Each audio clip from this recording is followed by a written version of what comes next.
For our response time today, I have carefully chosen 2 paintings for you based on this story of the road to Emmaus. God often uses the beauty of art to reveal himself, and I pray he does this for us as we spend a couple minutes meditating on him and his word through these pieces of art. So we're going to play just a little bit of a reflection video for you, and then after that, I'll come back and close.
In preparation for sharing with you, I was able to correspond with Michael Torville via email, and he was gracious enough not only to share his artwork with us, to give us that permission, but also to share more about why he created the piece.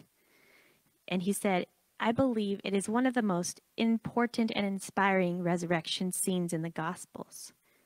It's a digital painting," and he told me a little bit more about how he comes up with his process and the contrast between the light and the dark and the way that he uses texture. He says, "I tried to create an artwork which the observer can enter and experience what the 2 disciples felt as Jesus explained the scriptures to them. Were not our hearts burning within us while he was talking to us on the road, while he was opening the scriptures to us?" Unfortunately, I couldn't reach Rembrandt via email, but I loved what John Walford, art historian at Wheaton College, says about this piece, and we'll close with his words. He tells us that the face of Rembrandt's Christ actually departed from historical precedents or the idealized representations for depicting Christ. Instead, it was based on studies he had done of an ordinary Jewish young man in Amsterdam.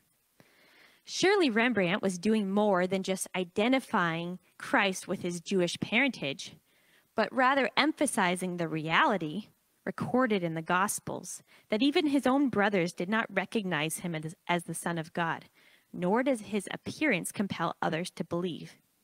It was his words and his deeds that set him apart, and it is on this that Rembrandt focuses our attention. In a setting designed to create atmosphere, the light falls on Jesus' face and hands as well as on the table before him.